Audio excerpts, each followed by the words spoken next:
बात करें महंगाई की तो महंगाई ने गरीब आवाम की कमर तोड़ दी। महंगाई गुज़िश्ता 8वें साल की बुलंद तरीन सतह पर पहुंच गई। इदारा शुमारियात के अदाद-ओ-शुमार के मुताबिक मुल्क में मार्च के महीने में सालाना बुनियादों पर महंगाई की शरह 35.37% इजाफे के साथ बुलंद तरीन सतह पर पहुंच गई है। जुलाई 1965 के बाद मुल्क में सबसे ज्यादा है और मार्च 2022 में महंगाई की शरह 12.72% रिकॉर्ड की गई थी।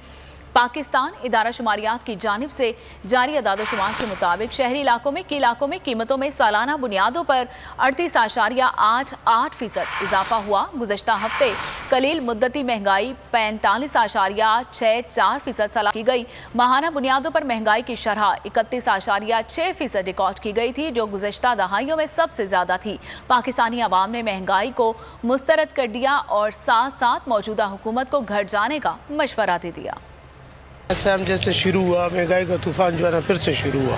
हर चीज़ का जो है ना रेट आसमान से बातें करना है। वाक़ा कशी पर मजबूर है, खुदारा खुदकुशियों पर मजबूर न किया जाए। महंगाई तो भाई इतनी हो चुकी है कि बंदा घर से कोई चीज़ लेने आए तो जितने पैसे सोच के लेके आता है तो जब बाज़ार में आता है तो डबल हुए होते हैं। हर चीज़ को इन्होंने आग लगा दी हुई है।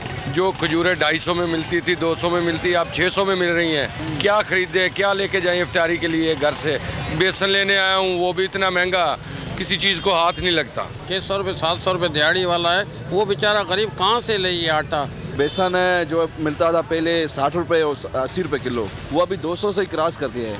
हम ये सफ़ेद पोस्ट लोग या गरीब लोग किधर जाएँ भाई? तो जो खाने पीने की अशिया है कम से कम उन पे तो आवाम को रिलीफ दिया जाए। तो नजर आ रहा है सामने लिखा हुआ है जुल्म मिटने के लिए दो चीजों से मिटेगा भाई। एक अदल की कुर्सी पे जो लोग बैठते हैं ना, वो अदल के हिसाब से फैसले करने लगे। दूसरा कौम निकल खड़ी उस जुल्म के खिलाफ, तो जुल्म खत्म हो जाएगा। या इन दोनों में से कोई एक चीज हो जाए या दोनों हो जाए। अगर 420 का मुकदमा था, उस वक्त अदलिया में जो लोग बैठे हुए केस देख रहे थे वो पूछते ना, यार चीट हुआ कौन है? जब उनको दिखता कोई चीट नहीं हुआ, केस खत्म कर देते। तो जालिम जुल्म कर ही नहीं पाता। 9 जजेस ने नोट बिफोर किया मेरे केस को, यार 1.5 साल चला। शख्सी जमानत का केस, सेम केस इस्लामाबाद में कर दिया। एक ही इल्जाम पे 2 केस हो नहीं सकते भाई। मतलब 60 दिन का वक्त होता है। 102 दिन के बाद मैं जीत गया, केस बरी हो गया। 102 दिन के बाद अपील फाइल की, एक्सेप्ट कर ली। नहीं करते ना एक्सेप्ट, खत्म हो जाता ना जुल्म यार। भरी अदालत में मुझे बरी कर दिया, फिर पता नहीं क्या हुआ 2.5 घंटे बाद का नोट बिफोर।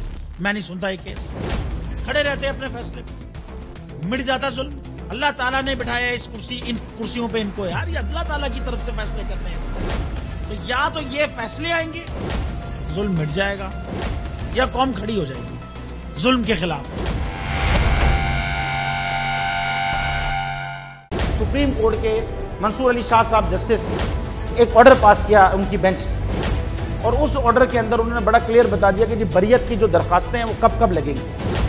उसमें से एक वजह उन्होंने बताई कि जी जब कोई क्राइम ही ना हुआ हो तो बरी कर दें, ताकि अदालतों पे बोझ ना रहे, वो केसेस चलते ना रहे।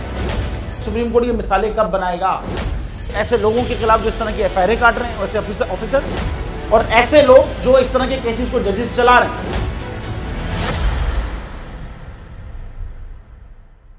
रहमत का महीना आ गया है, बख्शिश का सफीना आ गया। होगी मुलाकात उलमाए दीन से,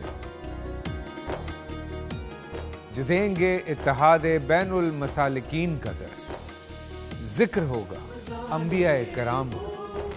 रमजान की स्पेशल ट्रांसमिशन रमजान में।